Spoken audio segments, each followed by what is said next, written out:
Do you like what you're hearing? Help us celebrate our 1-year anniversary. You have until November 13, 2018 to leave us a written review along with a star rating. Then shoot an email to contact@sparkjoypodcast.com with your username for a chance to win a copy of Sparkjoy signed by Marie Kondo. You can visit sparkjoypodcast.com/iTunes for more details. And now, on to the show. Welcome to Spark Joy, the podcast dedicated to celebrating the KonMari Method and the transformative power of surrounding yourself with joy and letting go of all the rest.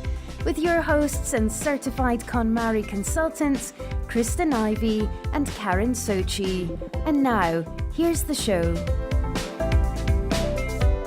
Today's guest is Gemma Quinn. She's Australia's first certified KonMari consultant, but she practices all over the world. She's also a KonMari Consultant Evaluator, and she works with future consultants during the certification process. Her KonMari approach is informed by over 15 years of experience in business operations and human resource management, all within the design and creative industries. We are so delighted to welcome our colleague to the show today. Welcome to Spark Joy, Gemma. Welcome to Spark Joy. Thank you for having me. It's great to be here. As Karen mentioned, you've originally come from the corporate and business lifestyle. Tell us a little bit about your journey becoming a professional organizer, and how did you know that this was what you wanted to do and transition to?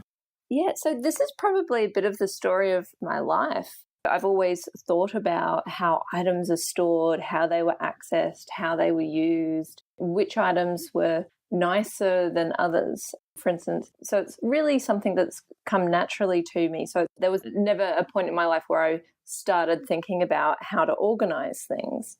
And one of my favorite places in the world was my granddad's shed. My granddad was using the KonMari method to store his items before the KonMari method existed. So I would have all of these magical moments going through screws and nails and sandpaper and timber and all how it was stored. Organizing and how things are stored and what was nice has always been part of my life. But in terms of formally becoming a professional organizer, it wasn't until a couple of years ago where, after working in, the business world for 15 years, that I started to think about wanting a bit more. And people had always been asking me to help organize their homes and their rooms. And it was something I absolutely loved. I loved connecting with my friends and being able to help them have a more organized and operational home. So that's when I started my journey to become a professional organizer. Quite different to my business life, working that many years in London, Melbourne, and in Brisbane in design and advertising. I was an operations director for quite a few years, but organising people's homes is not too different to running a business. But yeah, just a little bit less intense. So tell us a little bit about how you came to become a KonMari organizer. What was it about the KonMari method that spoke to you once you decided that professional organizing was kind of a passion for you? The KonMari method challenged my thoughts because I was always the organised person. Everything had its place in my home. So there was no reason why I thought that a method would necessarily add to my life. So I think that probably one of the surprises was how much it changed my life. The book, The Life-Changing Magic of Tidying Up, there's tidying up in the title, but there's also life-changing magic.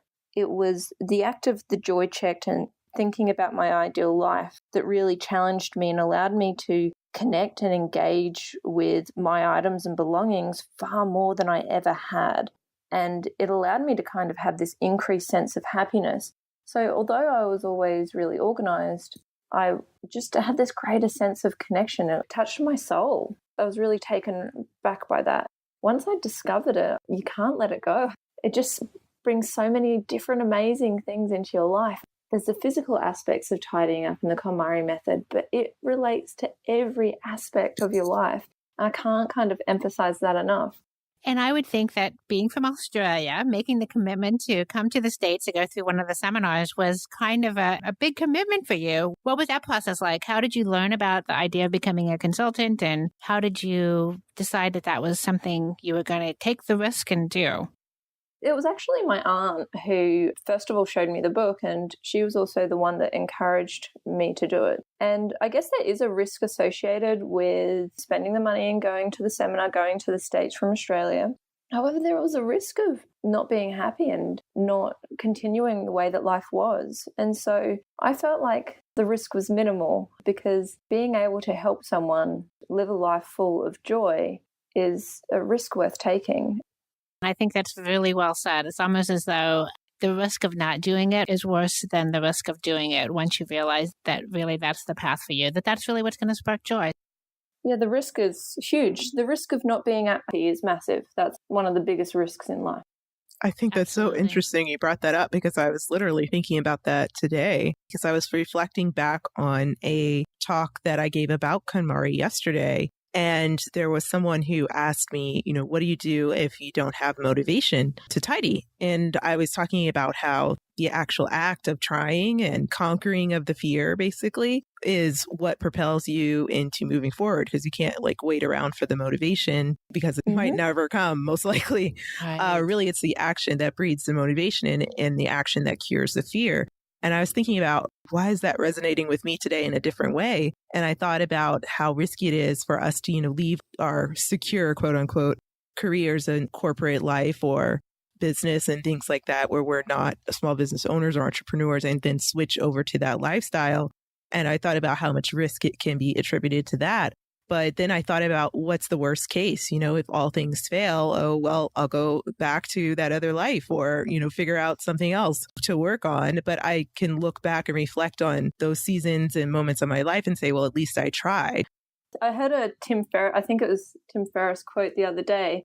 It was, the obstacles are the way, or something along those lines.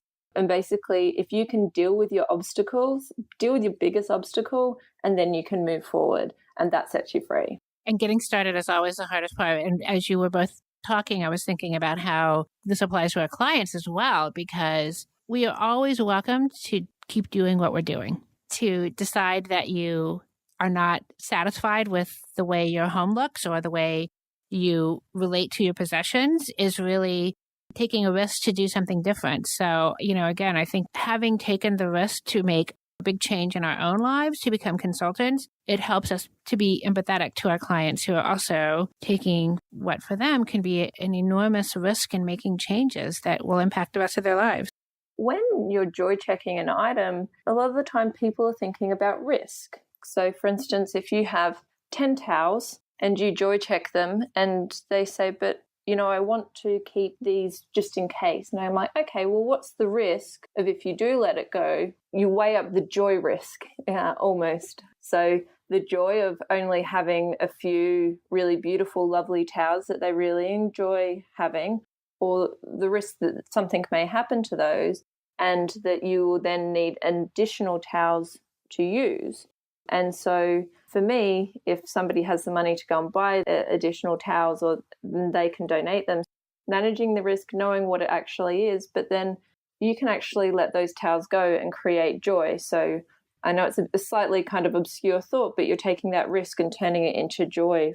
Absolutely agree. Gemma, you also are a KonMari Evaluator. Can you tell us just a little bit about what that process is like and what you do in that capacity? Absolutely. So I'm KonMari Evaluator, and it brings me a huge amount of joy to be able to help KonMari consultants in training through their journey to become certified KonMari consultants is really rewarding. You can see consultants progress from after attending the seminar. They then go through the tidying marathon with one of their clients. They write reports. And so we basically ensure that the quality of certified consultants, we ensure that they know and have a full understanding of the KonMari method.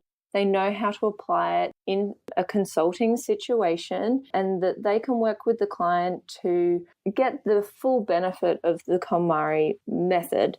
Well, I'd love to personally thank you for your support as you uplift the upcoming classes of KonMari consultants, because that's really powerful work, making sure that our standards across the board remain high, just like that joy bar we always talk about. And I imagine being exposed to so many different consultants all around the world helps your own practice.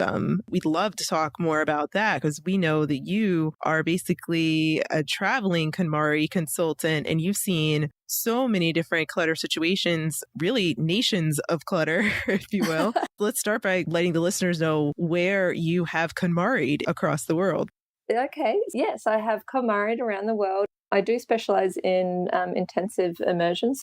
I've worked with people up to 3 weeks at a time. I have worked in the US, in LA, and I've done intercontinental move from LA to Munich in Germany. I've worked in York in the UK, in New Caledonia, which is in the Pacific, cities in Australia, so Brisbane, which is my base.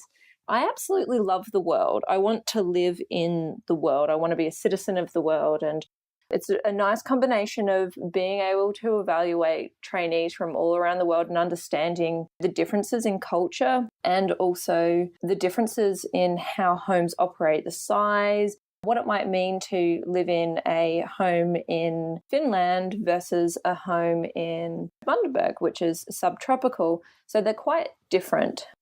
Regardless of where you are in the world, you still face the same kind of struggles when you're thinking about your ideal life and if an item sparks joy for you and how to organize it.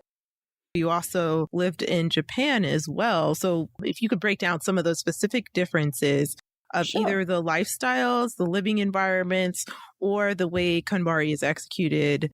I was in a homestay in Japan as well when I was younger in studying Japanese in high school. The KonMari method, I believe, fundamentally does not change where you are around the world. The great thing is that it's an agnostic structure. You have to define what your ideal future life is, and which may change across the journey through your tidying marathon, and which is fine.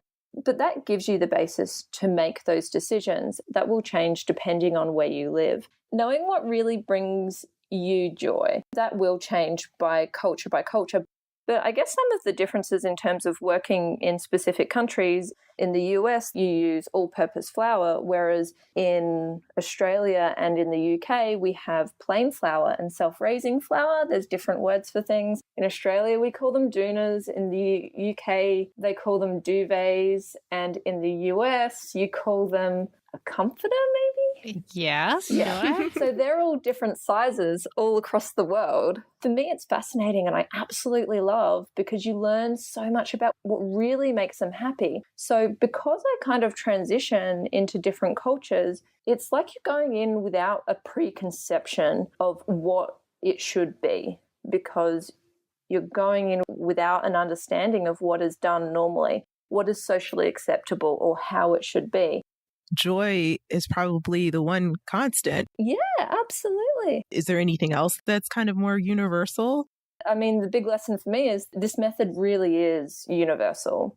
It's so fascinating that you can see all of these different expressions of joy as you travel here, there, and everywhere. And I imagine that really had a big impact on your life or your understanding of KonMari and your practice of KonMari. Can you talk a little bit about that? Yeah, it does. And I think the first one is never assume, never ever assume, and to ask the right question. For me, in my ideal life, there are foreign cultures, there are foreign languages. You know, I go to the States and I'm like, okay, so what's the difference in between baking powder and baking soda? I still haven't worked all of that out with flour. I haven't either, so don't worry about it. My answer is work it out and label it and put it in a jar, even if they're the same thing in your cupboard. Right. Have bicarb, baking soda, baking powder. Just know it, and then that way you can grab it for the recipe. Engaging with other people and other cultures personally brings me a whole huge amount of joy because in life, those experiences that I feel I look back on and they bring me the most joy. Things generally don't bring me as much joy as being able to sit down with somebody and to share a moment and to laugh and to understand and engage with them. Are there any sticking points that you see? For example, do you find that other cultures have issues with just in case items? Do you find that different cultures have different concerns about discarding things, for example? Some cultures have more difficulty expressing their feelings. With that, I always try to encourage clients to find ways which will still allow them to be honest and truthful and bring them joy. So for instance, if you know that something brings you joy, but it's going to actually cause a bit of tension with somebody else and that engagement doesn't bring you joy, then that's not necessarily the best outcome. As long as they're being honest and truthful with themselves, then they might find other ways to make that engagement.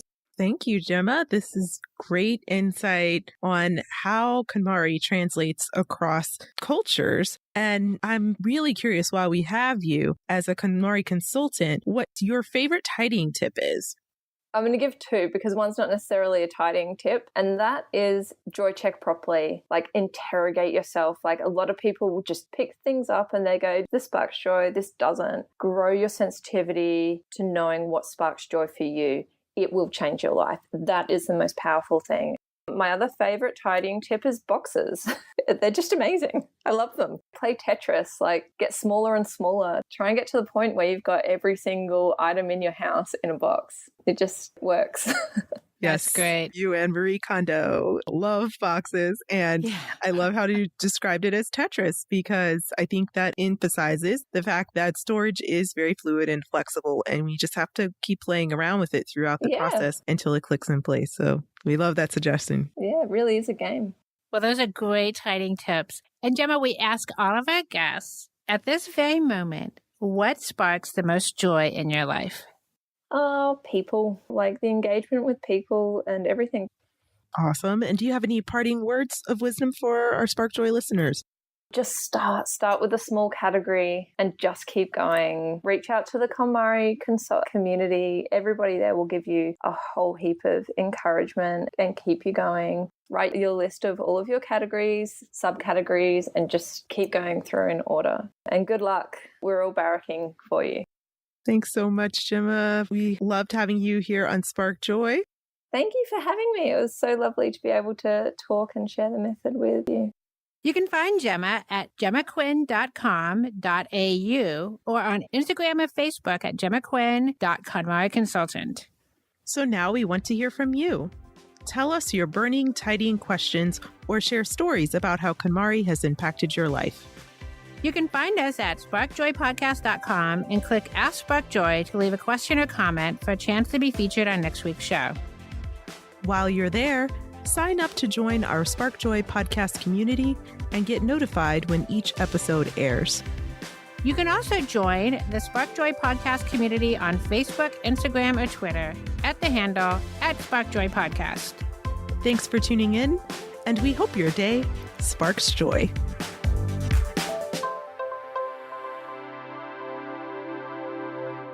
Thank you for listening to Spark Joy with your host, Kristen Ivy of For the Love of Tidy in Chicago and Karen Sochi of the Serene Home in New York City.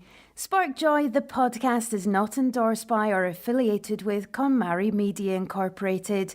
The opinions expressed on this episode represent the views of the co-hosts and guests alone and do not represent the corporate position of KonMari Media Incorporated or the KonMari Consultant community.